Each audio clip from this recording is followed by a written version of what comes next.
Corrélée aux politiques d'austérité à l'œuvre, la réforme territoriale, la réforme des collectivités territoriales, la nouvelle séquence de la réforme de l'État et de ses opérateurs se caractérise par un véritable dépeçage des moyens alloués à la mise en œuvre des services publics. De ce point de vue, il paraît important de mettre en évidence à quel point les personnels de la fonction publique de l'État et de la fonction publique territoriale sont confrontés à des enjeux communs. Des enjeux communs concernant l'avenir du statut général des fonctionnaires qui ne cesse d'être attaqués, en nous engageant tous dans une bataille visant à renforcer le statut. Articulé autour de trois principes fondamentaux, ceux de l'égalité, de la continuité, de l'adaptabilité, le statut sécurise le cadre d'intervention des agents publics et assure les réponses d'intérêt général. Afin d'éviter des recrutements de gré à gré et donc arbitraires, le législateur a aussi prévu que la règle générale d'accès à la fonction publique devait être le concours. Ce principe est le seul qui assure une égalité d'accès à l'emploi public en écartant les dérives de clientélisme ou du favoritisme. Enfin, le système dit de la carrière, où le grade propriété du fonctionnaire est séparé de l'emploi, qui est, lui, à la disposition de l'administration, découle directement du principe d'indépendance du fonctionnaire vis-à-vis du pouvoir politique et protège aussi de l'arbitraire administratif. Il a vocation à garantir à tous les fonctionnaires des règles collectives d'évolution de salaire et de carrière.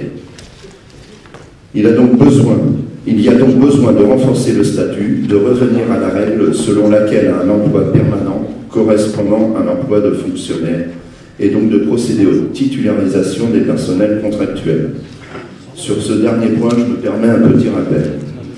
En 2009, un rapport du CNFPT sur la précarité dans la fonction publique territoriale comptabilisait 223 000 non-titulaires sur des emplois permanents et 227 000 non-titulaires sur des emplois non permanents.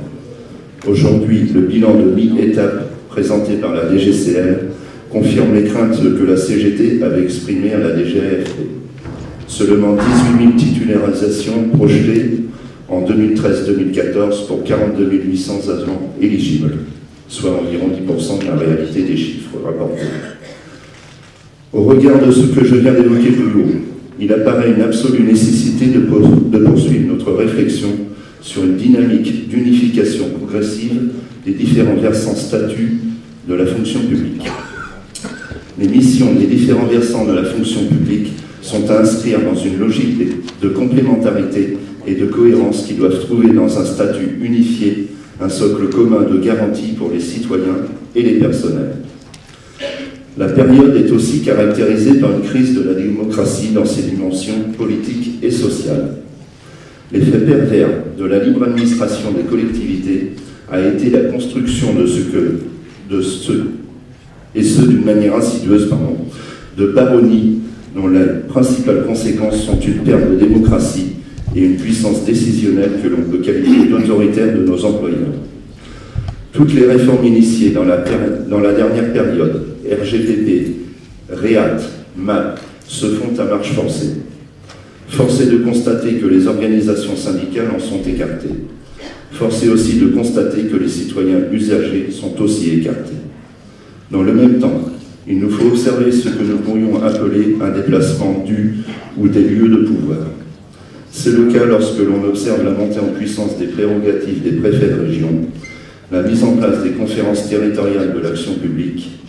Observons par ailleurs que le Conseil des ministres du 4 mars 2015 a confirmé le processus de relance de la déconcentration des pouvoirs qui fera l'objet d'une nouvelle charte de la déconcentration. Dans un tel contexte, il nous faut aussi réfléchir sur nos propositions quant au droit, au rôle et à la place des organisations syndicales, celles des personnels, mais aussi celles des citoyens usagers des services publics.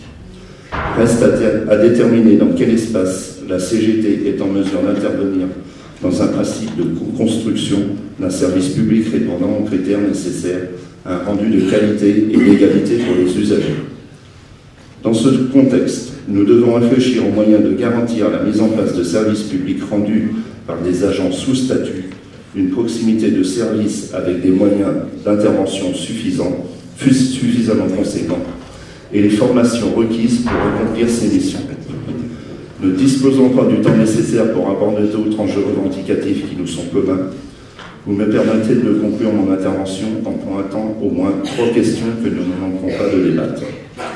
Premièrement, la question de l'avenir même du maillage territorial, des services publics de pleine compétence et de proximité, à un moment où les pouvoirs publics organisent une rétraction de ces derniers, ceux de l'État comme ceux de la collectivité territoriale. La question de l'évolution de l'emploi, qu'il s'agisse de son volume mais aussi de sa nature. Et troisièmement, la question des parcours professionnels, des carrières et des rémunérations en cours de discussion avec les organisations syndicales représentatives des personnels de la fonction publique. Voilà.